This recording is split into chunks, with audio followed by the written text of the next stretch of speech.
Hope and are having a great start to your day. A very warm welcome to all of you. Let's continue on the fascinating topic that we are discussing. I think so far we established that both material science as well as spiritual science are bona fide sources, right? And both have their own place. And we have been doing a lot of science bashing. Today we'll do a little bit of glorification of spiritual knowledge, right? Now the question arises, yes, spiritual knowledge is important. It comes from Vedas. The next obvious question is, where or how do we get it? What is the pathway to spiritual knowledge? And that is where I picked up a verse, getting back to where we had left, chapter 4, right? We were going in a sequence, one verse a day, until we decided to do recap, and then we took detours here and there. But now again, we're getting back to chapter 4, that verse. But we'll continue with our chapter 3 recap as well, okay? But this verse is very important. We'll not go into the depth of the topic of Guru itself, but at least pick up that verse for inspiration to drive the conversation today. So let me share my screen and we will get started. To share it. Are you able to see it? Yes. So let's get started by getting the blessings of God and Guru. Gurur Brahma, Gurur Vishnu, Guru Devo Maheshwaraha, Guru Sakshat Parabrahma, Tasmai Shri Guruve Namaha.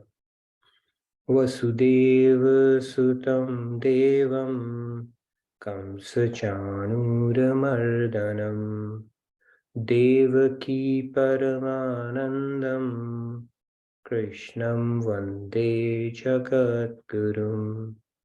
Krishnam Vande Jagat Gurum. All right. So Radhe Radhe, good morning, good evening to all of you. So let's get started.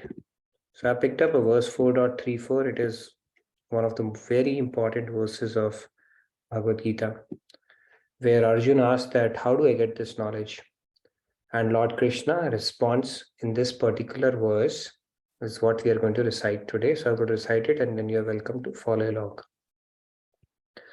Tadvidhi pranipatena pariprashnena sevaya upadekshanti te jnanam jnanina tattvadarshinaha.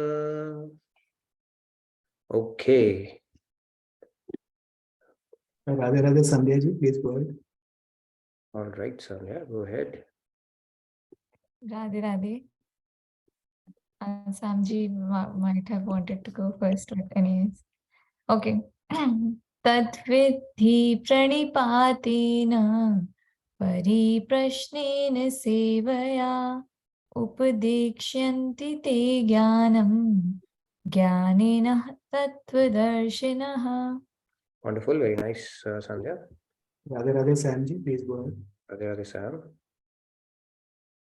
Tadvidhi pranipatena pariprishneena sevaya upadekshanti te jnanam jnaninastatvadarshinaha. Wonderful, very Radhe nice. Radhe. Radhe Radhe. Radhe Radhe Ramesh ji, please go ahead. Radhe Radhe. Tadvidhi pranipatena pariprashnena sevaya upadekshanti te jnanam jnaninastatvadarshinaha. Very nice, thank you, Ramesh. Radhe Radhe Shyam ji. Radhe Radhe Shyam ji. Radhe Radhe. Tadvidhi pranipatena pariprashnena sevaya upadekshanti te jnanam jnaninastatvadarshinaha. Radhe Radhe. Radhe, very nice, Shyam ji. Okay, a lot of hands. We'll see how far we can go today. Okay, maybe 5 hands. Radhe Radhe Riya ji, please go ahead. Radhe Radhe. तद्विद्धि प्रणिपातेन परिप्रश्नेन सेवया उपदेक्षन्ति ते ज्ञानं ज्ञानिनस्तत्त्वदर्शिनः. Nice, thank Radhe you. Radhe. Radhe Radhe. Okay, let's get down to our last 5 hands. Radhe Radhe Dineshi, please go ahead. Radhe Radhe. तद्विद्धि प्रणिपातेन परिप्रश्नेन सेवया उपदेक्ष्यन्ति ते ज्ञानं ज्ञानिनस्तत्त्वदर्शिनः. Radhe Radhe. Good to see you back and to hear from you. Radhe Radhe. Radhe Radhe Dineshi. Okay, are we down to our last 3-4 hands? Sorry, 1 second, let me. Okay, can you hear me? Yes. Okay. Radhe Radhe everyone. Tadvidhi pranipatena pariprashnen sevaya upadekshanti te jnanam jnaninastatvadarshinaha. Thank you. Saparnaji, Radhe Radhe. Radhe Radhe Lakshmi ji. Yeah, Radhe Radhe everyone. Tatviti pranipatena pariprashtena sevaya upadekshayanti te jnanam jnaninastatvadarshinaha. Radhe Nice. Radhe. Radhe Radhe. Okay, last 2 hands. Radhe Radhe Sam ji. Radhe Radhe. Tat vidhi pratipanenam patenam yati pariprashnena seveya उपदेशयन्ति ते ज्ञानं ज्ञानिनस्तत्त्वदर्शिनः. Radhe Radhe. Okay, very nice, Samji. Thank you. Radhe Okay, Radhe last but not least, Sumeshji. Radhe Radhe Nitin ji, Radhe Radhe everyone. Tadvidhi pranipatena pariprasnena sevaya upadekshanti te jnanam jnaninastattvadarsinaha. Radhe Radhe. Radhe Radhe. Very nice. So let's get started. So in this shloka, Lord Krishna is telling what is the means to acquire spiritual knowledge. He's saying learn the truth by approaching a spiritual master. And then he goes on to say, inquire from him with reverence and render service unto him. Such an enlightened saint can impart knowledge unto you because he has seen the truth. Now he's qualifying it with 2 things. He's saying that, okay, you need to approach a spiritual master, done deal. But when you do that, what do you need to do? You need to inquire with him reverence and render service unto him. And then he says, such an enlightened saint, it has to be enlightened saint, who can impart knowledge unto you because he has seen the truth. That means, and he has already seen the truth. Saint means who has realized God himself or herself. So let's get started. So this is what we are going to talk about today. What are we going to talk about? All right. So we are going to talk about what is the way to scriptural knowledge. We've spoken about it, is very important.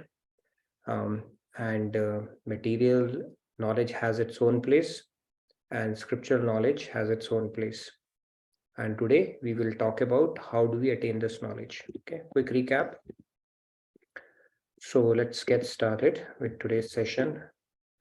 Now, we spoke about the fact that scriptural knowledge is of paramount importance. And what is why is it of paramount importance? Because with the material science, it is incapable, or it does not have answers to some of the very important questions related to human life, such as why am I in this world, how to handle suffering, how is this world created, and who created it. Okay, this is a very important question. How to get everlasting peace and happiness. This is the most important question, because everything and anything that we do, or for that matter anyone does, is because we are seeking happiness. Why do we seek that, and how do we get it? It's a very important question. right? We need to feel happy, we need to feel joyful, and we need to get that perfect aha that our soul has been craving for, which it's not able to get it in material world. And then how to purify our minds, and even why to purify our minds, that is also a very important question. And how to achieve our best potential as humans. We all want to become the best versions of ourselves. There is an innate desire for us to do that. Even corporates and companies and everything in this world wants to become bigger and better. And same is the inherent desire, latent desire, or innate desire our soul has to become the best it can possibly become. But then the question is how? Material science can take us to a certain level, but can it really take us to the topmost potential that we are endowed with by God? Is the big question. And the answer is no. Material science can take up to a certain level, but when it comes to attaining the true potential of the soul, we need spiritual science for that. Okay, that is what would tell us what is the pathway, what are the processes, what are the tools, what are the techniques, what is it that you need to do on a day-to-day basis so that you start getting closer to that goal of becoming the best version of yourself as well.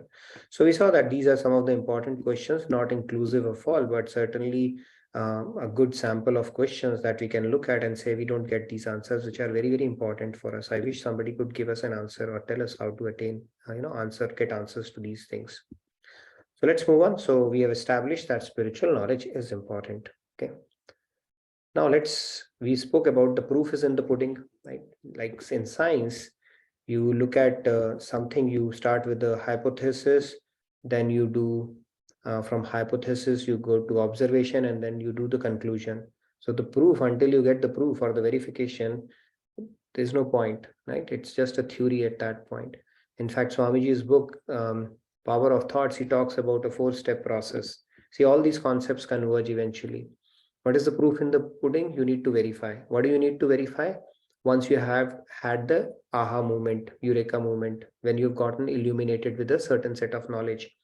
How do you get illuminated? Because you have incubated that thought for a while. How do you incubate it? Because first you have done your research or groundwork around it, investigation around it, right? Same thing goes with spiritual knowledge as well. First you start to understand the concepts all around. What are the concepts, and then start imbibing it into your mind, right? That the 3-step process we spoke about, Shravan, Manan, and Nididhyasan part of it. So that process goes, and the proof is in the pudding, where you apply it on yourself and see if there is some change for good happening or not. If no change is happening, you can always reject it. World is not running away anywhere, right? And that proof in the pudding we spoke about, and that basically means that spiritual knowledge, it will give you enlightenment, right? Enlightenment, as you see, your bulb. From tube light, you will become a bulb. That is the first thing that will happen. Then, of course, you will get an upgrade, right? We spoke about this as well. And also what will happen is you will grow wings. You see this? From caterpillar, this has become a butterfly now. So you grow your wings. And the technology to grow your wings is only through the spiritual knowledge in human life. Okay. This incubation within the cocoon and stuff happens by nature, but for humans, for us to grow our wings, we need spiritual knowledge. It is very, very important, and that is the importance of spiritual knowledge in our life. So the key here is that, see, when I talk about upgrade, right? Upgrade means when you keep on progressing spiritually, you upgrade will come in ways of your ability of your mind to handle things around, building more resiliency, getting closer to peace, joy, happiness that we are seeking, and having a very clear-cut thought process around anything and everything in your life, whether it is something material or, of course, in spirituality also, the doubts will start settling down. That is the upgrade I'm talking about. And the final upgrade, of course, comes in the way of your intellect becoming divine, where God says, I become your mind at that point. But it is a journey. It's a step-by-step journey where eventually you will get that upgrade, as you see here, right? And growing the wings is a journey, right? You see, from a caterpillar, you people who would have seen you previously 5 years back, and after 5 years back, when you have started attending JK Yoga sessions and listening to Swamiji and doing Radhe Radhe, they will say you have changed. You will say it's still me, but now you have grown wings. Like you see in the picture, they'll not be able to recognize it's the same you. They'll say, what has happened to you? Okay, but that change is for good. If they say that, feel good about it. So this is what happens, and the proof is in the pudding as you keep on progressing on this path. Now let's look at the knowledge part of it, the foundation of knowledge. Okay, what is the foundation of knowledge? Let's talk about it. There are different ways to acquire knowledge in this world, right? Sources of knowledge. Let's talk about that a little bit now. So first is informal way. Okay, this is a way here we are not doing anything to acquire knowledge. It is just happening to us from all quarters, from everywhere around the world. You know, it could be as innocuous as a billboard. You're driving in a car and you're looking at a billboard and saying, just do it, right? That knowledge is grabbed by your eyes, right? Something will tickle in your brain as well. Or it could be something fed to you over an advertisement on a television or a radio or somewhere, right? So this is an informal way where we are actually gathering knowledge. We have Gyan Indriyas. Each sense is gathering knowledge from the world around us. Okay. So what is this knowledge? Let's look at it a little more deeply. It is basically based on our own experience plus our own senses. Right? Once you touch something, right? A cat touches a milk and it is hot, then it's always careful, even if it is buttermilk from that point. Similarly, we also rely on our own experience and senses to stereotype things. Right? If you have a bad experience dealing with a property agent, you will say these all people are corrupt, or those kind of stereotypes. So your own experience and senses is what you rely on. In addition, knowledge that is happening to us, what is that? That knowledge could come from elders. Right? We gather a lot of knowledge from our elders, and there's usually a wise uncle in every family, okay, or one lady who will impart knowledge, and the entire family will go to them, which is a good thing. We need to learn from their experience. However, when it comes to spirituality, and if we are taking some of those concepts, which is not coming from a bona fide source, then that could be a little shaky foundation, right? Why do you do that? I do it because I do it. And why do you do it? Because my mother did it, my nani did it, my dadi did it. So tell me, why shouldn't I do it? Okay. So those kind of things could be there as well. Then it comes from your friends, right? We have a big influence from our friends who would come and give us all kind of dope around what is important and what you should do in life and how your life should be and what you should be doing in this stage of your life. All that information, a lot of influence comes. In fact, friends have the largest influence on our life. Right? Swamiji, somebody asked him, my son, he used to listen to us, not anymore. And he's completely changed. He said, check his Sangha first, his friends. So the friends have a large influence in our life, especially once we start getting out of the protection of our home and parents and everyone. So those are big influencers. And especially if you have a company who are telling you, gossiping around you and feeding you information, your value system, they can dictate that. Your belief system can change based on the kind of Sangha you keep.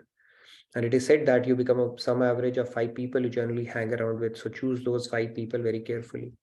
So friends, they have a large influence, and we gather a lot of knowledge from them as well. Their testimonials, what they think, which movie are they going for, what are they talking about it. It has a large influence on our life. Peers have it as well, right? Our friends, people who have studied with us or of our age group, what are they doing? Then we get into comparisons, or what they tell us is important in life. Somebody has started their business or they are doing so well, this and that. All that knowledge is getting fed to us. News channels, of course, right? Nation wants to know, and you really think it is a very important thing in the world is going to come to an end if you don't get that knowledge. So news channels are feeding us. Google is there these days. Google, right? If God doesn't answer you, ask Google. This quotation saying is picking up traction as well. Social media as well. These are the knowledge channels for us. In fact, social media is the most powerful medium these days, because what happens is, see, a social media these days can actually dictate basically the political trajectory of a country as well, because so many people follow it, and it can create a parallel reality for you as well. So if you have gone into a channel, let's say YouTube or maybe Instagram or Facebook, and you've started looking at a video, the AI ML capabilities, artificial intelligence, machine learning would pick up that, okay, this is something that interests you, and it will start giving you more of it until you get into a rabbit hole, and that becomes your parallel reality. So when this COVID thing was at its peak, it was no surprise there were actually people who truly believed that, it's a hoax. There's no COVID thing at all in the world. It is a propaganda created. Why? Because they checked on a video and then it started giving you more and more and more of it. And was it a reality? Probably not. So social media can actually manipulate you, dictate your mind, and feed you knowledge and information which may be very far away from truth. Forget about scriptural knowledge, right? But the power of social media is, if you start subscribing to feeds which are good for you, it will give you more of it. So it's a double-edged sword in that sense. But the point here is, these are all informal channels through which we gain knowledge.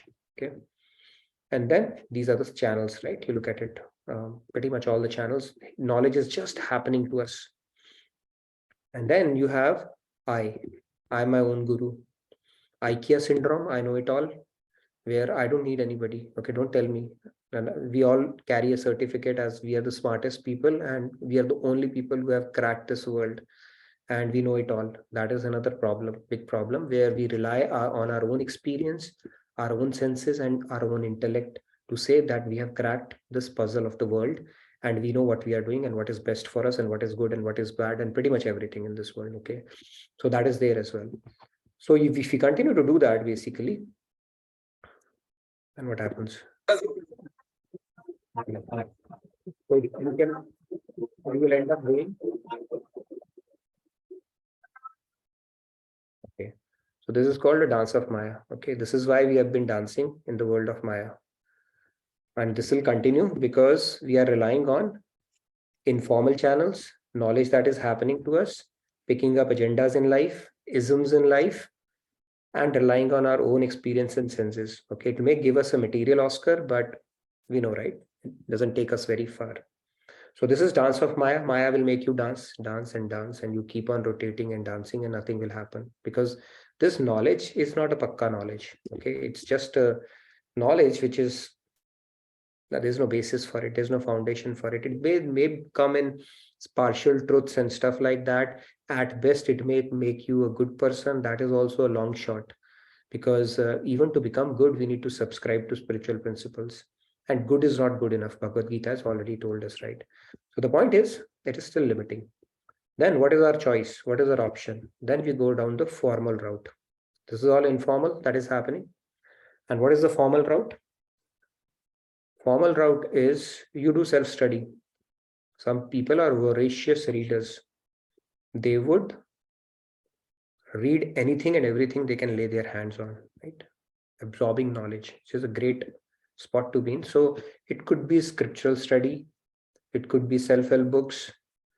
It could be anything and everything we can lay our hands on. Okay, that is one way of acquiring knowledge formally. Having said that, this is also a tricky path. When you do that, first of all, for somebody to read scriptures, they probably need to be 1,000 years old with a very sharp intellect. And then also there is always a gray area that would they be able to digest or assimilate the divine knowledge, because it is a scriptural knowledge is not a static knowledge. It is called divine knowledge because God has poured his Chitta Shakti into it. So when God has put his Chitta Shakti into it, means it is sentient. No matter how many times you read, you will get something new out of it. It's not like reading a novel or a book and you've gotten it.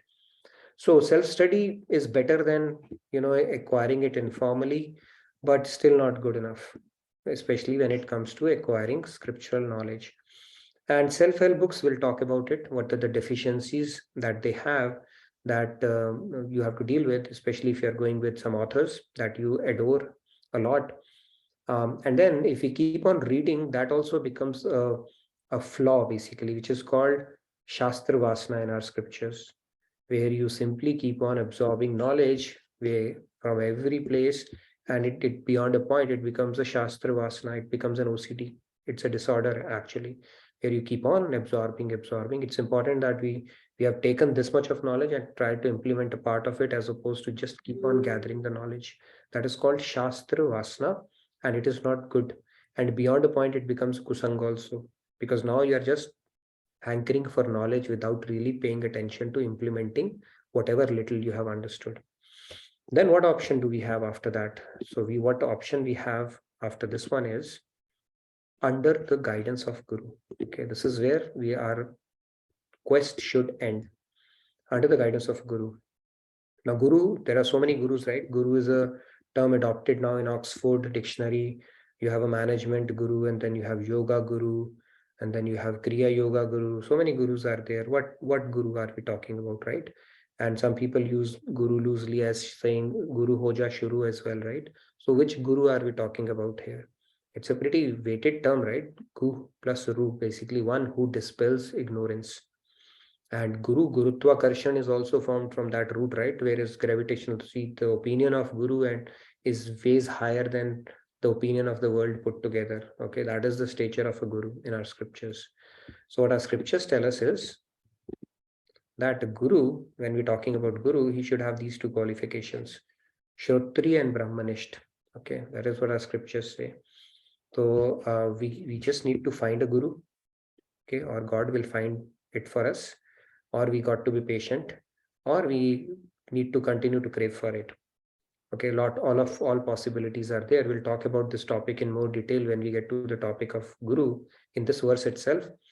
So Shrotriya and Brahmanist means, Shrotriya means one who is scripturally well versed. He just knows, then, because see, the scripturally well versed means he has seen the truth, then only they can be scripturally well versed. But hypothetically, even a scholar can be. Let's say somebody has done an extensive study and they just know the scriptures, they can recite it like a parrot and pull out references and stuff like that. Possible, I mean, remotely possible, not really possible, because scriptures are very fast. But they need to have scriptural knowledge. That is the first qualification of a Guru. And second, Brahmanist. More importantly, they should have seen the truth themselves. Because if they are not practically realized, their words will not carry that weight. That can bring in the transformation in people. So Shrotriya, Brahmanist both are needed, because they would know exactly where you are in that trajectory, and they would tell you, they answer the people, they don't answer the question. Okay, and only a Brahmanist Guru can do that, because they know where you are getting stuck and what help you need from where you are, so that you can take the next step. So they will not tell you a PhD message if you need a much toned down, smaller, easier message. That is a qualification of a Guru. And when you acquire it from a Guru, that's when you get the real knowledge.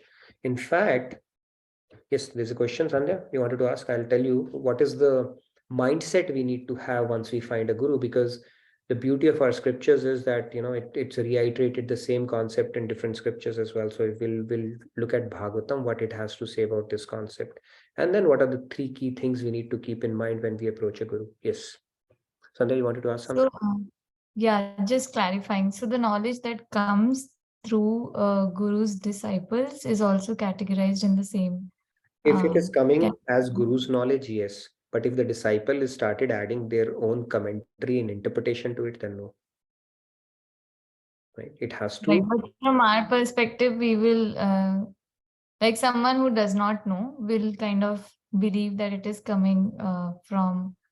Right. Yeah, the right. key here is, like Maharaj, see, the key here is, if the disciples they have started adding their own interpretation and stuff like that, right, then it can become dicey. But if it is coming as the same knowledge, that is a frame of reference, then yes, it is Guru's knowledge only. Right? So that reference has to be maintained. Great. Good question.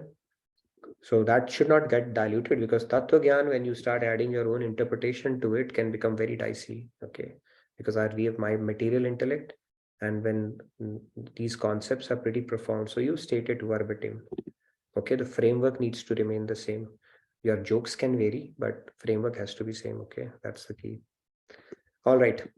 So this is now, if let's you say I'm going to study on my own, and I read a lot of self-help books, and I feel it very engaging and stuff like that, and changes happen. I'll tell you the 4 defects when you read books written by humans. They have these following defects. What are these defects? The first one is called Karna Patwa, which is limited senses or lack of experience. Okay, you are telling, so basically you can explain something only on the basis of your own intellect, nothing beyond that. and your experience would be limited as well. You might be a high scholar, may have great depths of understanding about a particular topic, but still it is not perfect because you're not God realized, right? So if you look at it, this is again falling into informal category where, formal category where you're doing self-study. But what will happen is these defects you'll have to deal with. Certain assumptions would be there, certain, premises would be set, which may or may not be correct. Like Higgs boson must be assumed to exist based on estimation, because you don't know the truth at this point, right? Higgs boson, now somebody says that it's actually Kshirodakshai Vishnu sitting inside us and Garbhodakshai Vishnu who has permeated everything. If science actually takes that as a fact and the truth, it becomes easier, right? Your quest becomes easier. I mean, how can you capture something divine? Maybe we need something else, some other technology to experience that. So the efforts would become much more directed and oriented towards understanding the absolute truth. The other defect that you'd have to deal with is Brahm, illusion, right? Like mirage body. Now, if you think about it, how many authors would talk about soul and stuff like that? Now, body as self and senses will give happiness. So whole premise of this world is that we are just a body, right? Not many people talk about soul and all those concepts unless you come across Bhagavad Gita or some scriptural references around it. And object of sense is the whole game is about how do we extract happiness out of that, right? How do we, nobody actually goes to the root that, there's no happiness here. You need to dovetail your quest in order to get the happiness that you are seeking. Nobody talks about that, right? So you will continue on the wild goose chase if you keep reading these, because those authors, unless they are introduced to higher principles or they are themselves realized, cannot really tell you any better. The third one is called pramada, mistakes. They will make mistakes as well. To err is human. That happens. Computer programs, books, even in writing medicines, doctors can create errors. So to err is human. Those errors cannot be avoided in a lot of writings. And then vipralipsa, that was propensity to cheat. In order to prove your point, then you start making certain assertions which may or may not be correct, right? It is said that scientists, they announce fake results for prestige and those kind of things. Even in theory of evolution, I think they filed certain bones and those kind of things happen just to prove that there's a continuity on those bones and stuff like that. And then Howard, actually, they were the key influencers. They were paid by the sugar industry to blame it on fat, right? Because they wanted to sell their cold drinks, Coke and everything. So all through the last 30-40 years, they kept on saying fat is bad, fat is bad. While the leading cause of cancer, if you speak to an oncologist, they would say that it is sugar these days. Nobody spoke about sugar. Why? Because there's a propensity to cheat if you have to, do something, because humans are driven by vested interest. They are not saints. When saints or God do something, it is based out of kripa for the welfare of others. When humans do something, it is motivated by their self-interest. Could be prestige, could be name, could be ego, could be money, could be anything. Okay. So these are the 4 defects we'll have to deal with when we repose faith in any human author. Now, what does Bhagavatam says? Bhagavatam has a similar verse which talks about this principle. It says that until we bathe ourselves in the dust of the lotus feet of a saint, we can never experience the transcendental platform. Very simply stated in Bhagavatam. And what are the 3 points in Bhagavad Gita that we talk about? The first one is that approach a spiritual master. Second one is inquire from him submissively. So let's do one by one. Approach a spiritual master. So how do you know? I mean, we'll get into this topic of who is a spiritual master and how do we approach and how do we find one? What if I don't have one? All these questions we'll tackle in more detail. But the point is, the ABC of your journey would start when you get a spiritual master. And then the next step would be inquire from him submissively. It's with humility you want to understand something. That is the spirit or the mindset in which we need to inquire, not skepticism that I'm going to prove you wrong. If you'll do with skepticism, nothing will flow. Nothing will go, because God is seated within. Nothing, no knowledge will fructify inside you. Submissively, inquiring submissively is very important. Not with a mindset of skepticism, or I know it all, or let me prove them wrong, or let me show my own knowledge to them, okay, by reciting shlokas, or it's like putting a light in front of sun, right? So when we have humility, when we just, that predisposition actually renders ourselves to becoming a recipient of that perfect knowledge at that point, and Guru establishes that within you. He doesn't even need to give you that knowledge, okay? They have the ability to just touch you when you're ready and transplant that knowledge in you. Nothing is needed. They will give you the dump or a download of it. But it may not be a unit step function. They may keep giving you based on your seva, sadhana, shanagati, certain realizations you will start having all by yourself without even having read that. Okay, that is the power Guru has. But you need to inquire with submission, not with an attitude or some kind of an ego. And third most important thing is render service to him. Render service to him because Guru needs service? No. Render service to him so that you are enabling Guru to grace you. Okay, Guru cannot grace whimsically in free fund. Okay, you take grace, you take grace, you have come, now done deal. No, he has to follow certain principles, and he does not violate God's law by becoming whimsical. So that, see, God's grace comes via Guru, and to free up the hands of Guru, God says, render service unto him so that he can give you back in return. He can grace you. And when will you render service to him? And when you have faith in the Guru, when you are practicing Sharanagati or a surrender to Guru, then only you will do service. Otherwise, why will you do service? And when you do that, of course, you become entitled for his grace at that point. And that's when the magic will start unfolding. Even the divine knowledge and the scriptural knowledge will start making sense. Lord Krishna says in Bhagavad Gita that I become your buddhi at that point. I am the faith. I solidify that faith within you. Otherwise, might happen is you may spend your entire life experimenting around, and that faith is not getting established somewhere. You're just little bit of this, little bit of that, little bit of this. That faith will not come. That will happen when you start aligning to a Guru, God-realized Guru, and then submitting to him, submissively inquiring from him and rendering service. This is the threefold process to get this divine knowledge or the scriptural understanding. Okay, even if you have, you don't have to physically meet them. Even if you have accepted somebody as a Guru in your heart, that is good enough, because it is a relationship that is established beyond gross body. You have simply accepted, good enough. Now just follow the teaching and see the magic unfolding. That is how beautiful this path is. And you don't even need Guru Mantra, that they need to say something in your ear. Okay, and then only that will start. Nothing. It can happen anytime later. Once you're ready, they can give you, and it's not even needed at that point. Okay, it's nothing but the name of God. You can recite any name.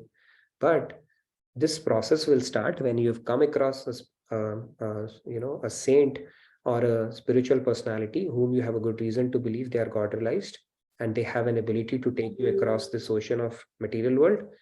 And then you simply start aligning to their teachings. Follow that, and that becomes your Guru Seva. Okay, if you cannot do direct seva, just following that teaching itself is a big seva. And then you see what happens. Within a span of few months, your life can start shifting for good, and you will realize something different has started happening, right? As you see that caterpillar to butterfly kind of a deal. So this is the 3-step process. Finding Guru, it's a topic in itself. We'll do 1 week on this. Okay, it's not a one session topic, but I introduced it because we spoke about scriptural knowledge, and the thread will not be closed until we say how do we acquire it. Okay, and that's why I thought I'll at least introduce this concept on how do we initiate that journey. Okay, yes, Sam, you had a question. So the one which is next to the alligator is the crocodile. Okay, that's your answer. Go ahead, Sam. Ask again.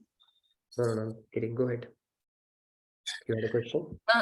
So Nitinji, it is said that scriptural knowledge is so vast, right?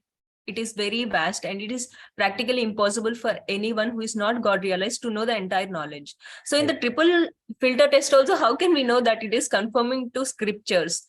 Unless, I cannot rely on scriptural knowledge, but I can rely on Brahmanishta, but not Shrodriya. No, again, I think I spoke about that concept too. I spoke about that cooked rice thing, right? Will you be Sanshyamak for the rest of your life? Doubt to doubt to doubt. You test one thing. And right, maybe test to 10 grains. If you are a Sanshyatmak, you test 10 grains from No, a I'm scripture. talking about Mhm. correct. But there are few people who quote scriptures, but they are not God realized. I'm talking about that category. If they are see, there may be people who know have scriptural knowledge, but it is not possible to have entire scriptural True. knowledge. So we But will we talk will not about, know whether that person is Brahmanist or not. yes, that's true. And that is something I will talk about the symptoms. Now you're getting into a topic. How Yes. do we know Yeah. somebody is a true guru or not, right? We'll talk about that topic in detail. Brahmanist What are some of the actually. symptoms? What are some of the Mm. symptoms you can employ, or some of the yardsticks you can employ to know whether this person is God realized or not? Because we are not, we will not be able to. However, there is still a checklist I can share with you. Maybe in one of the sessions when we get to the guru topic, where there are certain things you can employ to convince yourself that person is the right person or not. But proof is in the pudding again. You follow the instruction and you see the magic unfold. If it doesn't, then reject it. Okay, but then still there is a checklist I can share with you which you can employ to get a sense whether this person is Brahmanist or not. See, it's like coming in contact with a fireball. Okay, to put it simply, I'm not Yeah. going with the entire checklist. With a fireball, when you start getting closer to the fireball, you'll start feeling heat. Okay, Yeah. and this heat is the heat of devotion. Nobody can kindle that fire of devotion towards God and his form than a true saint. So when you come in their association, one of the biggest symptom is that fire of devotion will start burning inside you. You feel inspired all of a sudden. Yes. So all those Yeah. symptoms will start happening as well. That means at any point in time, there will always be saints on this earth. Is that Of course. by that logic, they should be present. Course, otherwise this will be a very unfair game. God has created a matrix with no guides around. It is a very unfair game. Not possible. Every era and every times there will be masters, spiritual masters. Disciple is ready, master will appear. Okay. And that story, I think Swamiji's lecture is said that, see, God is willing to grace us with guru and everything that we need. We have to show that intent, right? That story of a man with the son, and you know what happened? That son became fought with his father and said, "Okay, I'm going to leave home," and then he left home, and then he begged around and stuff like that. Nothing happened, and then he finally came and put a tent close to his house only. So that guy was about 3,461 steps away from his father. So the neighbors and everybody came and said, "Why don't you pick up your son? I mean, son is a son, but you are a father, you are compassionate. Why don't you go and pick him up and get him back to home?" So father said, "You know what? My condition is that he has to take the first step and I'll take the remaining 3,460 steps." So people asked what kind of a condition it is. If you can take 3,460, you might as well take another step. Are you having some ego problem, or extra energy is needed there? He said, "No, I'm willing to take that extra step as well.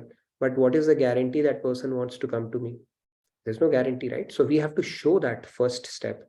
And then God will open up everything for us, including a guru, because he knows we need a guru. It will happen in due course of time. So God makes sure we get a guru, and then guru makes sure we get God. Okay, Hari ki kripa se mile guruvar pyare, and guru ki kripa se mile giridhar pyare. That is the bhajan, right? So this is how the process works. But the first thing has to come from us. We have to show that intent. We have to have that thirst, and then God will take care of a lot of other things, right? Yesterday we were talking about a couple of days back, and you said, "Am I daydreaming?" No, you're not daydreaming. You have taken the first step, and rest God is doing. So getting us answers, making us meet people who answer your question, keeping us inspired, giving us small carrots along the way is all God's steps that he has started taking towards us. And then in due course of time, he'll make us meet a good guru as well. But the first step we have to take. Yes. There's just a comment from Surinder ji. Yeah. Our own doubting nature is an obstacle. We have to be submissive before the enlightened soul. Very true. We have And to be follow up. submissive. Yeah, we need to really check our intention when we ask something, and not approach it with ego and stuff like that, because that is something which is not good for us. So very true. And he also says, Shraddha and Seva are necessary for realizing God. I guess that's, Yeah, Shraddha is, yeah. So basically there is a shloka, right? It is said, Agyascha shraddhadhanascha sanchayatma vinashyati. Nayam lokosti na paro na sukham sanchayatmana. So basically, if we are doubting nature for everybody, including Guru, that is fine. See, there's a difference between a doubt, skepticism, and an inquiry. Subtle difference. You're all asking a question, but the intention becomes different when you're asking a doubt for your own clarification, or you're asking something to test somebody or to put down somebody or to prove something, right? So there are subtle differences. So when we approach it with a guru, you will not get the benefit of it. So we need that humility when we approach a master like that. And regardless, I think whenever we come in, because we'll not know the other person is God realized or not, but regardless, if somebody is at a higher pedestal who has taken a sannyas, I think it's a good policy to approach it with humility, because they will definitely have better. Anybody who has taken a sannyas has actually at a different level, right? We are still hung up in the world. We can't leave the toys of this world, and they have taken sannyas. So of course we have to give respect to that position, no matter that person is, right? Now, if they are fraud and all that stuff, they'll get sorted out. But from our standpoint, we need to be respectful, and that will ensure if it's a true guru, we're getting the right benefit from it.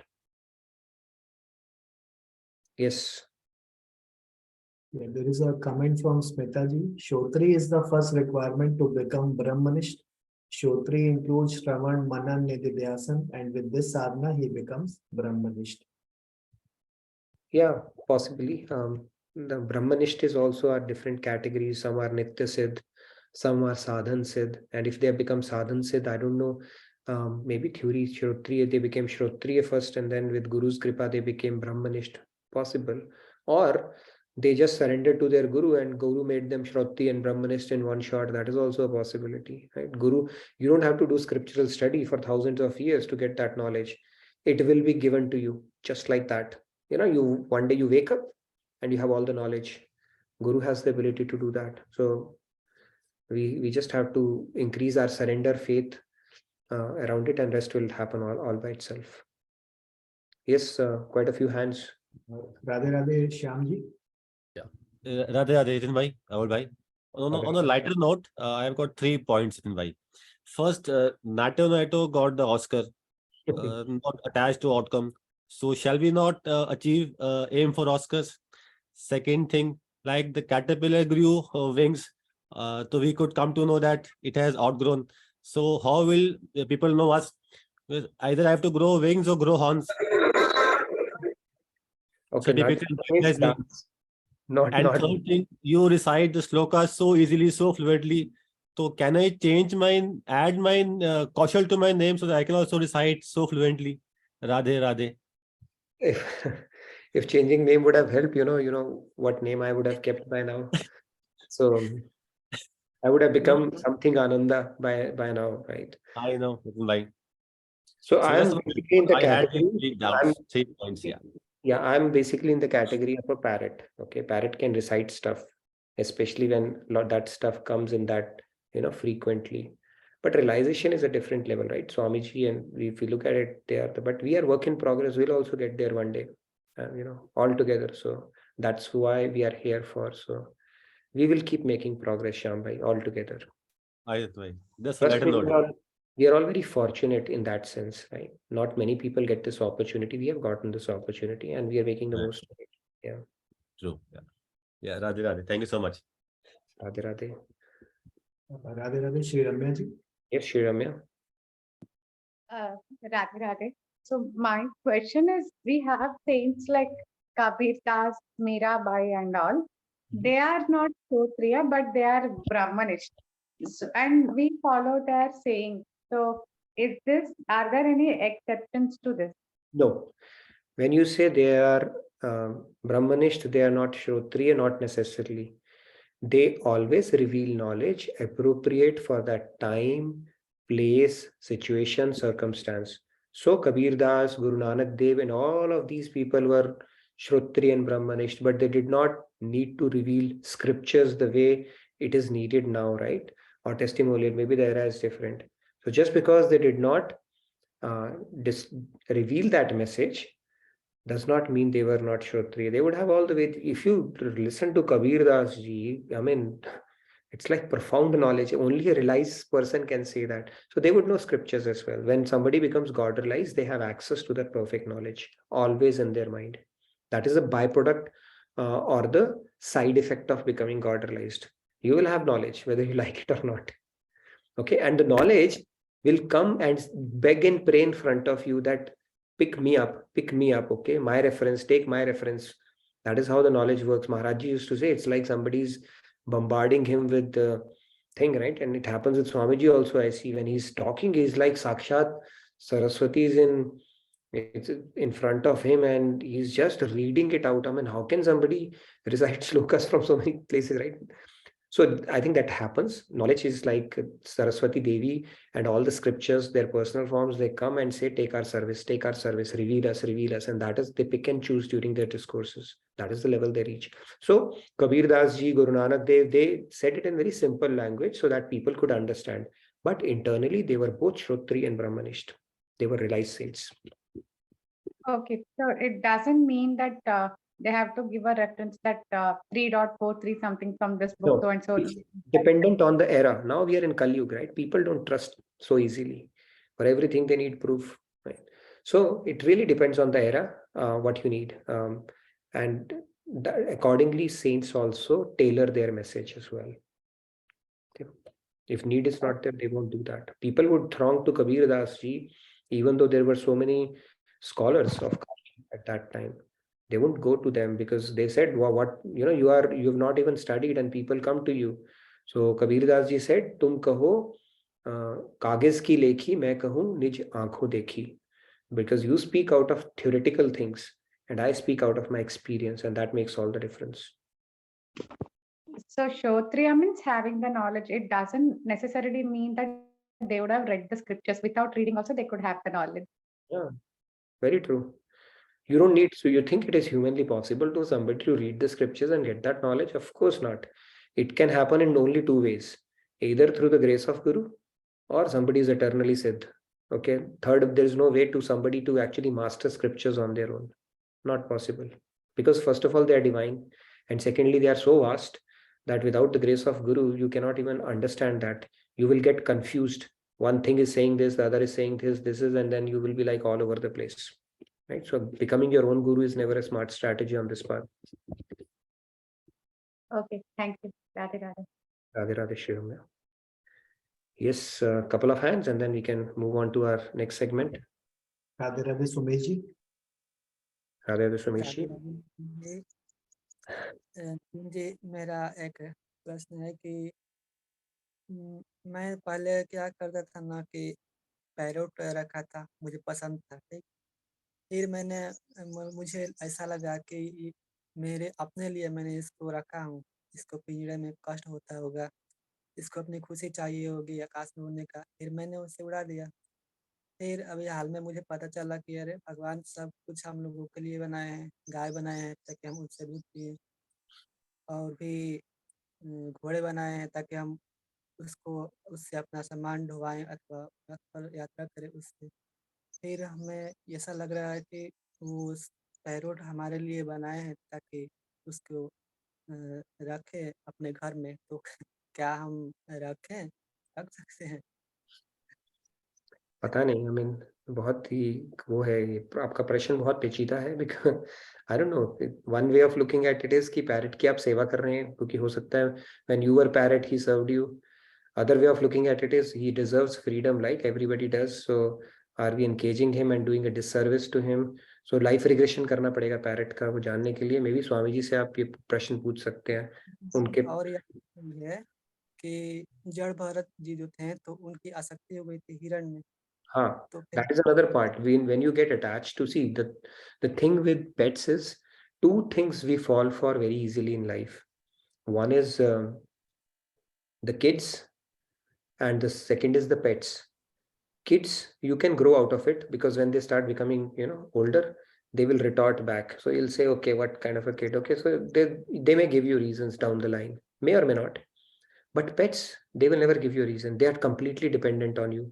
They are ashrit on you. So that attachment is much more deeper. And that attachment is very hard to live. My dad, he's a veterinary doctor and he never kept a dog because he had seen so many cases where people considered them as an extended family, and they would cry their heart out when the dogs would depart. So because of that, he never, and my brother, he brought one. Okay. And then he kept on serving that dog for I don't know how many years. But the point is, yes, pets ke saath asakti ho jati hai, and then it can derail your spiritual journey. Because what if you have to become a tota and parrot in next life, right? That is also possible. Jat Bharat story is there in Bhagavatam, where he had to become a deer. So we got to be careful, because now you are again dividing your mind somewhere, right? Another attachment you are added. And then we don't need many things in our life. One or two people are enough for us to make us repeat in this world. And we always end up finding one or two people in every lifetime. And when we don't find people, we find pets. So we have decided, we have taken a resolve to repeat in this world by finding that one person. Okay, so we got to be careful where our attachment is getting made. तो I think अब आपको स्वामी जी से ये SMX में प्रश्न पूछना पड़ेगा, क्योंकि बहुत ही गहरा प्रश्न है, बट आई थिंक अगर आपकी आसक्ति बन रही है तो it's not a good idea. Nitin ji, आप ही पूछ कर बता दीजिएगा हमसे, क्योंकि तो अभी उससे नहीं जुड़ा हूँ, बाद में जुड़ूंगा। ठीक है, मैं when I meet him in person I will ask him this question. Okay, sure. But I think general thumb of rule is कि don't build your attachment to anything, right? If you think that he's God sent for you, you are a caretaker for some reason, and you can leave it at that, maybe. But generally our mind gets attached to, whatever thing we start seeing and interacting with for a long period of time. मुझे सोच, I will ask him and let you know. Okay.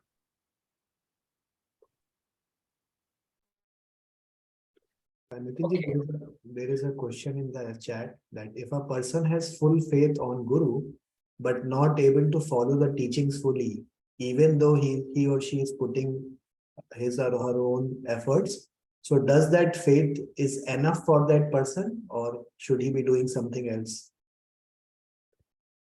And get it. Basically, see, we all have our different. See, Guru knows that it's a journey for us. It's not a 0-1 that, okay, now you're a Guru, I will be able to do 100% of what you say. They also understand it. But as long as you are approaching it with sincerity, purity of intention, and to the best of your ability, I think that's good enough for Guru. They understand it's a journey for you, and they're very compassionate around that. They are not expecting that tomorrow you'll become a saint and you'll be fully Sharanagat. So that is fine. We got to cut a bit of a slack to ourselves, and Guru knows that as well. As long as you are not derailing yourself and stuff like that, I think that's fine. That's part of the journey itself. But over time, we need to get better at that. Okay. Otherwise, Guru will not never accept us, right? If he wants perfection from us right on the day one. He also knows we are struggling since time eternity with a dirty mind, and that purification will take a long time. So he knows basically, and that's how he continues to work and chisel us along the way. Yes, Sandhya and Jyoti. Anji, so two people independently said this, so I thought I should share this. They are calling you Nitinananda ji. So basically people are saying, like Surinder ji has said, for most of us, Nitin ji is already Shri Nitinananda ji. Won't send me to hell, okay? So well blessed by Swamiji, we are lucky folks. And I think, in fact, Monica ji had asked, is it like you also got the Bhagavad Gita knowledge? Like, Swamiji touched you and you got it all downloaded, something. Oh, I wish that was the case, okay? And I wish it happens one day. It's nothing of that. It's just whatever little, I keep on revising like a parrot with you guys. So that is how I'm learning it up. Of course, His grace is there, because without His grace, I can't remember stuff, right? So that grace is there. And that grace is at its peak during this 1 hour. After this 1 hour, I'm like back to my thing. So that grace is definitely there. But I wish one of these days he'll touch and he'll say, okay, now you have done Bhagavad Gita for last 10 years or 5 years. Now I give you all the dump. Okay, I'll say thank you, Swamiji. Okay, maybe that will happen. So that is why I'm here every day. Okay, that's a good incentive. Awesome. And Preeti ji mentioned that Nitin ji, what you said yesterday, to be spiritual, one has to have common sense. I think that statement sums up all. True. Common sense will make you spiritual if you really think deeply about the topics. and subjects around. Common sense will say, of course, not possible without some divine orchestration, everything in this nature. Very nice, thank you. Einstein said that. He said there are only two ways of looking at this world. Everything is a miracle or nothing is. Right? He also said the same, and that becomes a common sense at beyond a point. Yeah, Jyoti? Radhe Radhe Jyoti ji. Radhe Radhe Nitin ji. Radhe. So my question is related to what you have said few minutes back, that we all are work in progress. So we have a tendency to attach ourselves because that has become our habit over the years. So my question is, even though we try a lot not to get attached, or even if we get detached from one thing, we have a habit to get attached to another thing. So what is the best possible way to bring ourselves towards the scenario where we are not attached to anything? So what method or ways will you suggest to us, or especially me? No, I think it's a very valid question to all of us, applicable to all of us. So understand, see, Lord Krishna is a master psychologist, right? Attachment doesn't happen overnight. There is a process behind it, right? How does attachment happen? Because you have repeatedly contemplated happiness on a particular thing. Yeah. That only attachment will happen, right? It doesn't happen automatically that you woke up and, hey, I feel attached to you. There's a process. You have contemplated happiness on something and you have repeatedly thought about it. That is where it has become an attachment and a desire as well, right? If it gets fulfilled, then you want more of it. If it doesn't, you'll become upset and angry. So that process is happening. When he has given us this tool, then you utilize this tool to build your attachment in the right way. Right? Or stop it where it could put you in trouble. We don't stop ourselves. We want to ride that initial euphoria of getting attached to somebody. Okay, I'll feel good and this and that. And when it doesn't happen, then you keep, it's all messed up after that. So you stop it at that point only, that see, I'm started building these expectations of happiness. It may or may not happen because material object does not have an ability to give me happiness. If I were to build attachment, why not it to something related to God or Guru? That is one way of looking at it, right? And the second is you dovetail your attachment. If you dovetail it towards God, you'll automatically start losing interest in the lower. When you start aiming for the highest, lower will start falling away by itself. You will let go of a toy only if you get a better toy. You don't like to play with dolls anymore, right? That's because you have a better toy. Similarly, your material senses will not let you go of things that it craves for unless you give it a better taste. And the better taste is the taste of God. Seva, satsang, sadhana. Start getting that into your routine, make it non-negotiable. I was telling yesterday, right? If you are one of those people who lie down on their bed, eyes open and thinking and worrying, that means you have a lot of wasteful time in your life. If you have seva, okay, that means you need to check out the seva. If you have enough seva, you do sadhana. And you have good satsang, the moment you lie, you'll sleep.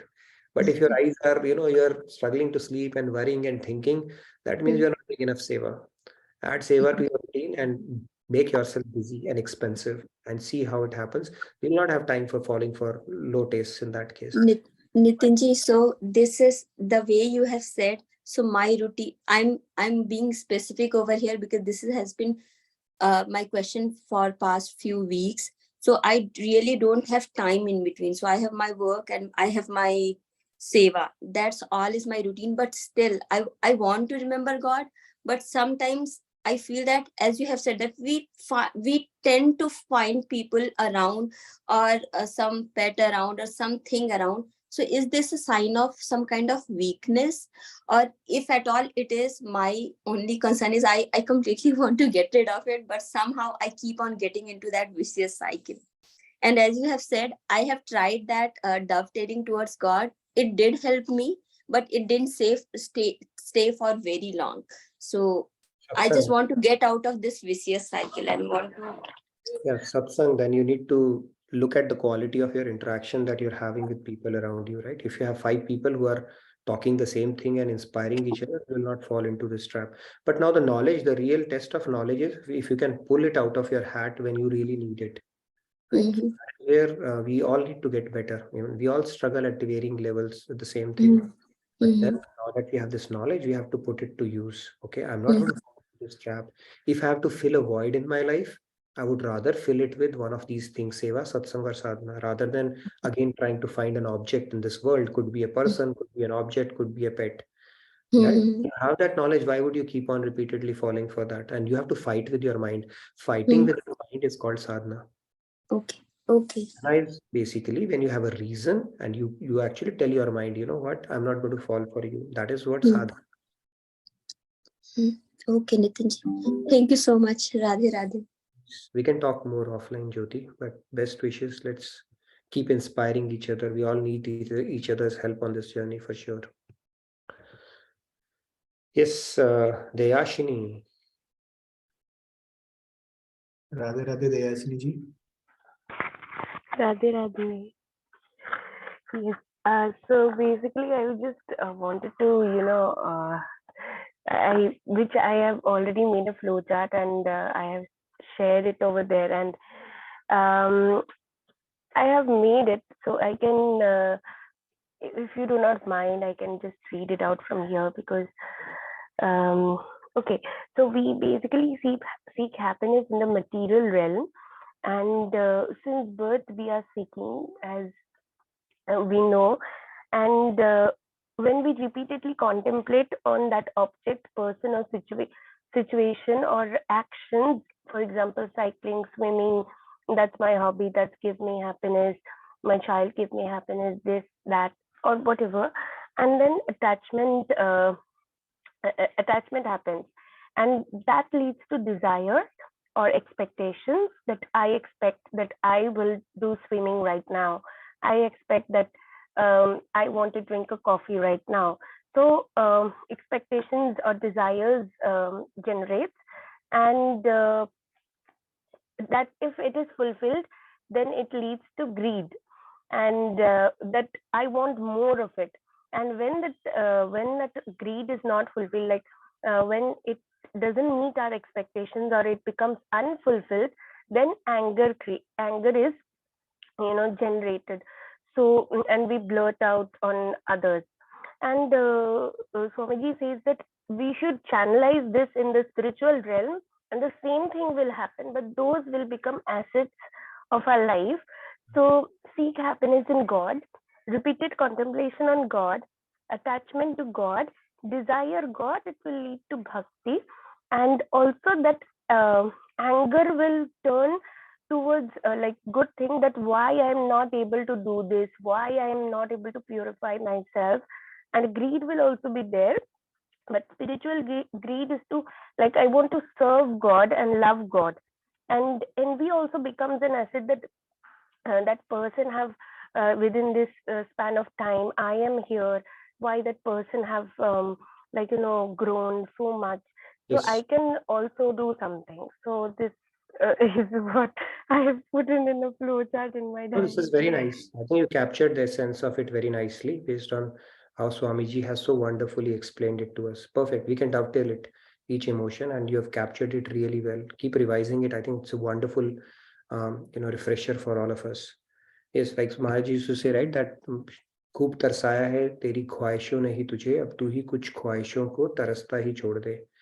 So we keep falling for our khwahish, one after another, but it never gets satiated. It's like putting fuel to fire.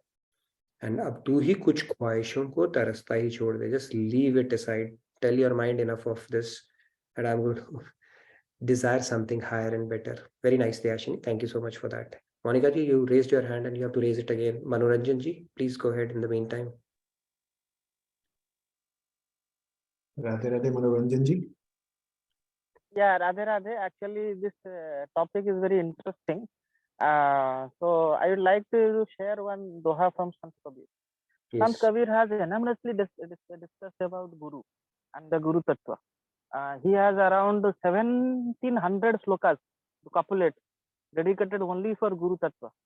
So one of the couplet says that बंदे को तो बंधे मिले, छूटे कौन उपाय, कर सेवा निर्बंध की, पल में लेंगे छुड़ाए कबीरा, पल में लेंगे छुड़ाए. Sant Kabir is saying that we all are associating ourselves with the person who is actually bonded. But on the contrary, if you associate yourself with a person who is actually liberated, immediately, within seconds, he or she will make you liberated. So therefore, try to understand this concept and try to associate yourself with a person who is actually liberated. Beautiful. Thank you very much. Very nice. Perfect. Thank you so much, Manoranjan ji. That's very, very, very true. We end up getting the object of our asakti meditation and where our mind is attached, right? Bhagavad Gita also says that. And if it is to a person who's liberated, of course, that's what we'll get. Thank you so much for that. Yes, Monica ji, please go ahead. Radhe Radhe Nitin ji, Radhe Radhe everyone. I just thank you Nitin ji for using those one-liners, right? आप बोलेंगे स्वामी जी से ही है, I know. But मैं अपने पास एक ऐसी book रखती हूँ हमेशा, स्पेशली भगवत गीता क्लासेस में. जब भी आप कोई भी one-liner लिखते हैं, मैं उसको लिख देती हूँ यहाँ पे. तो जैसे one of the statements, right, कि never underestimate Maya. So whenever I'm tempted, ये मेरे दिमाग में अचानक से आ जाता है, you know, ऐसा लगता है जैसे यहाँ पे एक बबल आ रहा है, नितिन जी बोल रहे हैं. Never underestimate Maya, right? And now another statement today, कि to the mind that I'm not going to fall for you. So ये जो one-liners हैं, right? I mean, at least I'm on track with these. So जैसे आपने बोला, एक post-it note पे गया, दीवार पे चिपक जाएगा, eventually मेरे दिमाग में बैठ जाएगा, चला जाएगा. So thank you. That's nice, very nice. See, you've been a very diligent student, and in a short span of time, you have progressed really big time, and now you're a captain of a team as well. So amazing. I'd say your kudos goes to you and for the effort that you're putting in. So very nice. Very, very nice. It's always good, you know, it's like I always reflect back on my journey, but of late, you know, Maharajji's 100th year was so special. So many people came forward and they just took to it. Like I always say, fish takes to water. And it's so amazing to see now. Earlier, I used to see, you know, we keep on having this session. I don't know if people are getting it or not, but now I look at it. Right? Shyamji has been there from day one, and so many more people have joined. They turn on their cameras, and now we have gotten a team, and it has been a pretty amazing, fascinating journey in that sense. Okay, so Rahul, you want to sing today? I just wanted to, there is a beautiful comment in the chat from one of our Seva team coordinators. Keep striving towards increasing your attachment with God, and automatically Vairagya will start occurring. Radhe Radhe. Very true. In fact, it is in Bhagavatam, Bhakti, the Vairagya and Gyan, they are the sons of Bhakti Devi.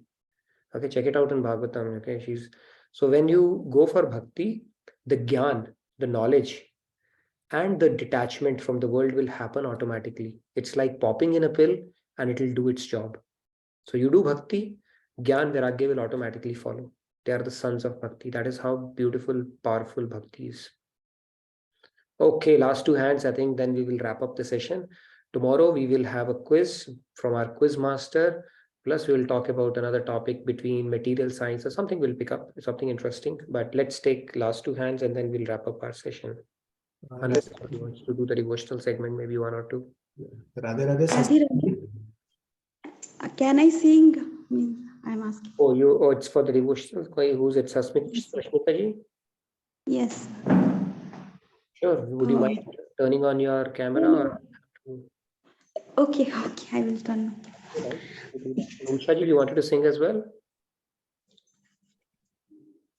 Okay. No, not a question. You can go ahead and then we can, okay, maybe we can take the question first and then we can. Okay, yes. Susmita ji, please hold on. You can plan to turn on the camera and we can take Usha ji's question in the meantime, and rest of you can fill out the feedback tracker as well. Yes, Usha ji, please go ahead. Yeah. So while on this spiritual journey, I want to take your opinion on this topic. Like we say the less the attachments we have, it's better for our progress, right? I'm talking from a mother's angle. So when we have a single kid, normally I have that guilty that over the period he may feel alone because we have been brought up in a sibling culture, right? And whenever there is an issue, we know that there's someone to help us. So how do I see that? I mean, do I see that as a positive note now, that because we are saying the lesser the attachments, the better it would be? That's my first. And second is, Sorry, I see, didn't get the I first question, that you feel, that there should be 2 kids so that they have company when they grow up. yes, yes. Okay. I know this is one of the template models of the world, right? People will give Hmm. opinion and stuff like, okay, first question, what is the second one? Second one, see, I felt like after seeing so many things, bhakti is the only or the most highest thing where we get the ultimate bliss. Okay, so if we start introducing that to our kids at very young age, somewhere, I mean, one, obviously they will be in the good hands, but on the other hand, where I see there's lot of power to a mind, right? Like it's a human being who created an aeroplane, it's a human being who created all the miracles.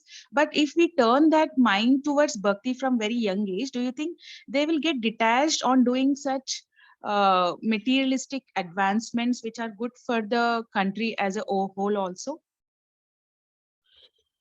Okay, that's an interesting question. So the second one that you spoke about, right? When you say bhakti, I will tell you, is done by most intelligent people. Now, when you do bhakti, what you end up doing is much more than what a Nobel Prize winner or somebody who has developed aeroplane and maybe the next big invention in the world has done. Okay, that's much, because now bhakti is aligning to the purpose of life. See, when you do all these material quests and material things, which is fine, but then bhakti actually aligns you to the purpose of life. Okay, that's the best thing a person or a soul can evolve into. Okay, material pursuits will remain here only. You may win a Nobel Prize in this life, but how much you have developed love, faith for God will truly something that you carry from lifetime to lifetime. That is the true wealth. And having said that, now you may say that, okay, what if everybody becomes a saint? Then who will take the world forward? Yeah, exactly. Okay, make it Brahmaji's problem. Okay, that's not your problem. Brahmaji will find out a way. There are enough motivated people who will take the world forward. Don't worry about that. Let's make it Brahmaji's headache. We focus on our spiritual journey. And the biggest gift we can give to our kids is to help them on that journey. If we have given them those tools, nothing can, they will grow into super confident, wonderful human beings who can help others as well. Otherwise, with small things, if you have stress, people, we have teenage problems, teenage commit suicides, anxiety, anger, all these kind of things. You think it is a good living in that kind of a mindset? Of course not. So material things are not big deals. Okay, that if you progress in bhakti, and if God wants a big thing to be done through you, he may pick you up and make you the next Bill Gates. Not a big deal. But that should never be our motivation. Bhakti means understanding the deeper principles of life and developing faith and love for God. And that doesn't mean your academics will take a backseat. You could still be doing well in your academics. Swamiji, look at him. He did bhakti, he's doing bhakti, and he's an IIT IIM grad. What better example do you need? He's super smart, very rational, very logical, and look at his impact. How many people are benefiting from him? So this material advancement is like, it's like going for broken pieces of glass when you have jewels, that you can chase after. And if everybody does that, it will be a good problem to have. Let's make it Brahmaji's problem, how to take the world forward. Okay, he will figure out a game plan, and there are enough motivated people who want to stay in this world only and want to be next Bill Gates, Elon Musk, and whatnot. So that's the first one. Then the first question you asked was, again, it's a template life. Okay, you are this age now, you should be either an engineer, doctor, or a professional. Now you are this age, you should be getting married. Okay, you should be finding a guy or a girl, because if you don't do that, then society will not. And then now you are married, you've got a kid, you need to have two. Okay, because who will give him company? And then what if they grow up and then they start fighting with each other and for your property, and otherwise what is the guarantee that you will both will form a good bonding and actually support when the need is there? So these are all models employed by the world and forced on us, not really needed. Everybody has a own journey. And then God is not going to give us a gold medal that you came in here and actually continued to worry about your kids, whether they are siblings or not. They are going to ask you, what did you do with your life? Tell me that. Okay, how much closer you got to the purpose of your life and progress you made, not how much. And end of the day, before he's your kid, he's God's kid. So we are just a caretaker. And as a caretaker, if we can help them on their journey, take a step closer to God, that is the best gift we can give them. Rest all is material things. So this should happen, that should happen. You as a parent, we should, I mean, there's no end to that argument at all. But as a parent, we have to understand that we are merely a caretaker of them. And at the end of the day, we are God's kids. He has a plan for all of us. We are not basically here to control a lot of stuff here. We focus on our journey and their journey. If we can along the way help them get a bit of a push towards God and spirituality, I think that's the best gift we have given them along the way. Rest all, there's no dearth of agendas, right? You will grow old, they'll say, now you know what your duty is. Your duty is to go and take care of the kids of your kids. Okay, that is what you should be doing. Then what will you say? You'll worry about that. There's no end of agendas that the world will create for you. So the point is, we have to focus on the real thing, which is spirituality. That is something that will carry from lifetime to lifetime. And as part of focusing on our journey, if we can benefit 5 other people, including our kids, bonus. But end of the day, they are their individual souls. This birth, they are their kids. Next birth, they could be somebody else's kid, and you could be somebody else altogether, right? There's nothing of this. This is a very temporary relationship that we're talking about. So we should not overexert our mind on that. Okay. I hope that answers a little Yes, bit. yes, yes. Yeah, thank you. See, if we go by the model of the world, everybody would go into depression. People will tell you are a failure in life if you have not done this. It doesn't work that way, right? I mean, there's no dearth of agendas in life. Everybody would have an opinion. Okay, yeah. Okay, last one, Deyashin, you wanted to say something? Okay, Sasmita ji, are you ready? Sorry, I think Sasmita ji is there. Yeah, Sasmita ji is there. Let me unmute her. Okay, unmute her, and Deyashini, let's take her. You want to sing as well, Deyashini? Yes. Okay, let's take Sasmita ji thought- first, and then Deyashini, and then we'll wrap up the session. Radhe Radhe, Sasmita ji. Radhe Radhe. Thank you for turning on your video, Sasmita ji. Where are you joining us from? I'm from Odisha. Odisha. Yes. Please go ahead. Also, मत कर माया का अहंकार, मत कर काया का अभिमान, कायागार से कांची, कायागार से कांची के जैसे ओसरा मोती, झोंका पवन का लग जाए, झपका पवन का लग जाए, काया धूल हो जासी, रे काया तेरी धूल हो जासी। मत कर माया का अहंकार, मत कर काया का अभिमान, कायागार से कांची। क्या लेके आया बंदे, क्या लेके जाएगा, 2 दिन की जिंदगी है, 2 दिन का मेला, राजा हुई या भिखारी सब जाना बारी बारी, सब कुछ छोड़ कर जाना, सब कुछ छोड़ कर जाना, रे का आखिर खाक हो जाना, झोंका पवन का लग जाए, झपका पवन का लग जाए, काया धूल हो जासी। आशा तृष्णा का ये डेरा, माटी का ये तन तेरा, काहे इस पे इतराना, काहे इस पे इतराना, रे आंखें खाक हो जाना, झोंका पवन का लग जाए, झपका पवन का लग जाए, काया धूल हो जासी, रे काया तेरी धूल हो जासी। रहना है वही एक रब, मिट जाने हैं सब के सब, क्यों नहीं सच को पहचाना, क्यों नहीं सच को पहचाना, रे आंखें खाक हो जाना, झोंका पवन का लग जाए, झपका पवन का लग जाए, काया धूल हो जासी, रे काया तेरी धूल हो जासी। मत कर माया का अहंकार, मत कर काया का अभिमान, काया धूल हो जासी, रे काया तेरी गार से Kanchi. Thank you. Thank you, Sasmita ji. Beautiful bhajan. Very nice. And I'm glad you took the initiative today and came on screen as well. How Actually, long? I have a fear. Means I am having fear to speak in the public. That's why I want to be always in the background. So means background seba type of person. So I don't means there is a fear during singing also. I want to overcome that. You can overcome. You can easily overcome. See, it's a very close Yes. group, so don't worry about. You can always come on screen, and you should sing more often. Love to hear from you. How long you've been attending the sessions now?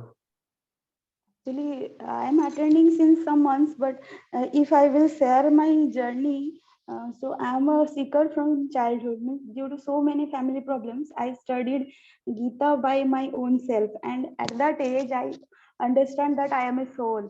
And Bhakti Yoga and Vibhuti Darshan Yoga, I only understand that too, and I enjoyed. So I seek for that. Then after that, I go to BKs for 2 years. I sincerely means there, and I practiced. I felt many means I practiced sadhana there, and I got many things, but that was many theories was not accordance to means the scripture. So my mind always means intellect always put queries on that. So I and many strict prohibitions will be there. So I left that.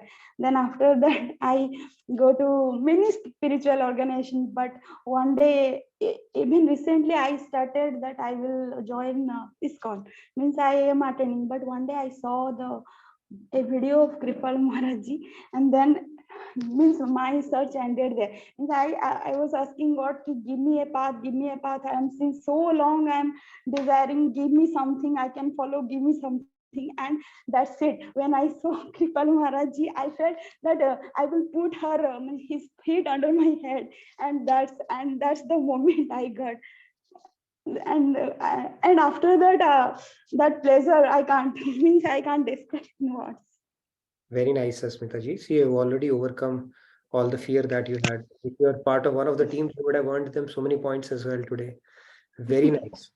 This is how we get grace, from Yes. when Guru. After so many searches, after maybe my soul is searching this for years, and after and this is the point I think I got. Very nice. And we'd love to hear more from you. If you want to make a presentation, do write it in the feedback tracker. Let's. You will be very Not nice. See, you've already conquered the fear. I can see that.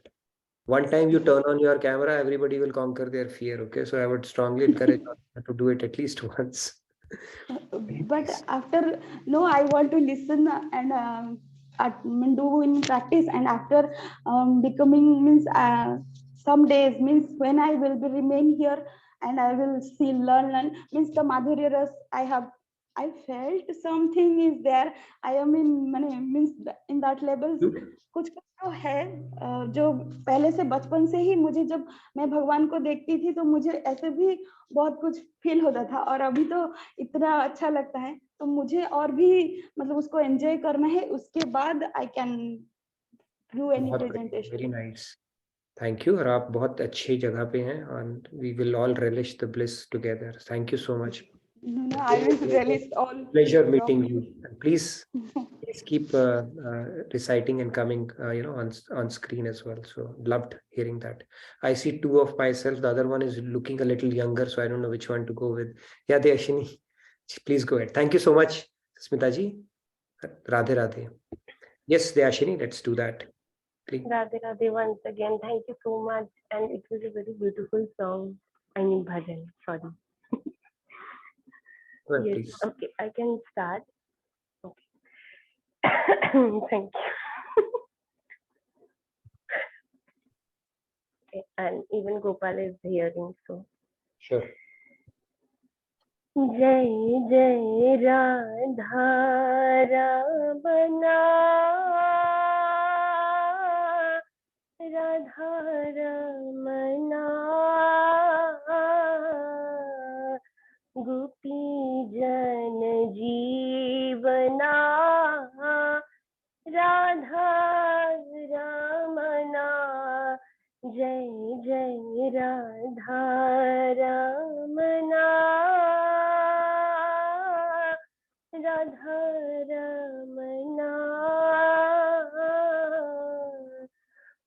गोपी जन जीवना राधा रमना जय जय नंद नंदना नंद नंदना त्रिभुवन बंदना नंद नंदना जय जय भाव भय भंजना नंद नंदना जय जय भव भय भंजना नंद नंदना जय जय नंद नंदना नंद नंदना गोपी जन जीवना नंद नंदना हो जय जय राधा रमना राधा रमना त्रिभुवन बंदना राधा रमना जय जय Gopala Gopala Gopala Gopala Gopala thank you Radhe Radhe That is outstanding. I mean, it's a beautiful bhajan, and very, very. See, if our kirtan teams listen to you, they will import you immediately. So you should seriously consider about singing in retreats. Okay, beautiful. I mean, these are not easy bhajans. I know that, and the way you sang, bhav, tal, and everything was just spot on. And you've got a beautiful voice too. So loved it. Thank you so much. All right, a lot of hands are raised. Okay, 1 minute each. Thank you so much, Deyashini. I don't know. I can't do justice by saying anything because it was just super awesome. Thank you so much for that. Yes. Radhe Radhe, Shri Ramya ji. Yeah, Shri Radhe Ram. Radhe. Can I sing too? Like I didn't register before. Okay, sure, go ahead. Let's do that. Okay.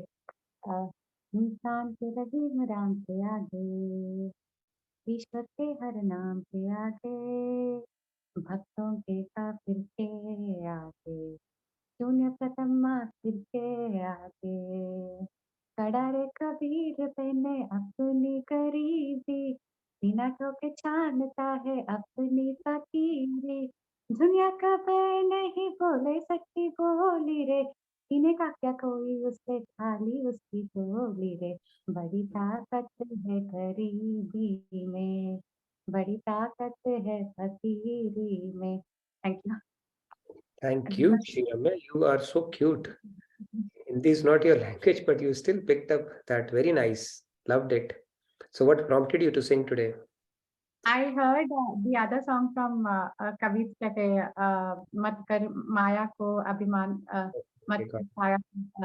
So this reminded me of that. So Very nice. Very nice. Thank you so much for that. Loved it. thanks. Okay. Yes, Sandhya, you want to sing as well? No, I guess after all of this, I just wanted to say like my compliment. So I think Shashmita ji, she is part of the Vinamra team already. Okay. And I loved her experience, and I would encourage her to put it on the community portal. We already have a thread going on for sharing your divine experiences. So I would encourage her to put it over there. Also, And then- Tanvi, he needs to put in as well. Right. And Deyasini, wow. I mean, I just loved it. And I just felt this. I wanted to express this, that I felt that Maharaj ji is listening to this bhajan and there is a big smile on his face while he's listening her singing this. I don't know. I just felt it and I wanted to express it. Very nice. Yeah, and so cute, Shri Ramya ji. It was very, very cute. I loved your bhajan rendition as well. So yeah, thank you. Wonderful. Shyamji, you wanted to say something as well? And then Mahi. Nitin bhai, Radhe Radhe. I just wanted to say one simple thing, that India had one idea and we had so my voice is breaking, I guess. No, no, it's okay, Mahi. You Can can you hear go me now? ahead. It was not your voice, it was coming from IG. So please go ahead. And we have here so many nightingales. So we also blessed to be part of this group, and each one of us has so much talent inside it that we also don't know where we stand. And just by bringing out each of one out of us, since why you do all such things, and we are so blessed that everybody is a miracle here. We believe that, and we are so blessed that everybody is so blissful, so blessed soul here. That's it. Thank you so much. We are all very blessed in that sense. Very true. We have a beautiful satsang family here. Very rightly said, Shyamji. Yes, Mahiji, you wanted to say something real quick, and then we'll wrap up our session. I know we have ran pretty long again today because, but it was worth it. So yes, Mahiji, please go ahead. Radhe Radhe to everyone. Radhe Radhe. I want to just sing a song or a bhajan. You can say it. Okay, real quick, if we can do that. Okay, this bhajan is from Indraji Upadhyay. Okay. Would you like to turn on your camera as well? I'm feeling so fear. Oh, you see, Sasmita ji conquered her fear. You will do that as well, I'm telling you. Once you do that, you will say it was so easy. You guys are so friendly. And I have conquered another fear today.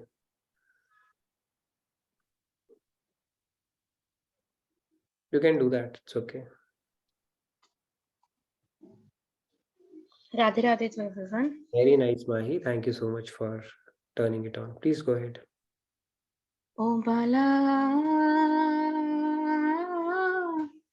मैं बैरागन होंगी, मैं बैरागन होंगी, ओ होंगी, मैं बैरागन होंगी।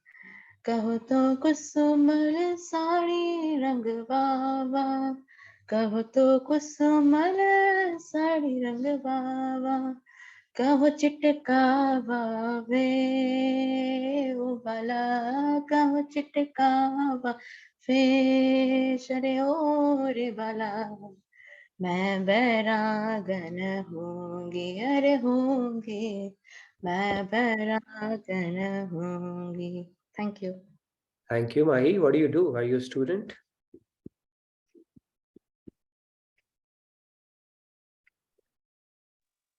Yeah, Mahi, you are a student. Okay. And how long you've been attending the classes? Actually, I'm recently joined through the Bhagavad Gita of that Swami Mukunda Ji. That I think the teams have shared a link in the YouTube only. So from that only I have joined recently only. From 2 to 3 I joined only. Very nice. Pleasure to have you. And how was your experience turning on the camera? It was all right, right? Not too bad. Yeah. Yeah, I do it every day and I'm not at all scared these days. So you'll be fine too, trust me. Great. So with that, we come to the end of today's session. I look forward to seeing you all tomorrow. Thank you again. Heartfelt thanks for your enthusiastic participation and bringing in all the inspiration that you always do. So I look forward to seeing you tomorrow. Radhe Radhe from my side. Quiz and a lot of interesting stuff that we'll bring in tomorrow as well. So take care. Radhe Radhe. Have a great day. Great rest of your evening. Thank you, Nitinji. Radhe Radhe. Radhe Radhe.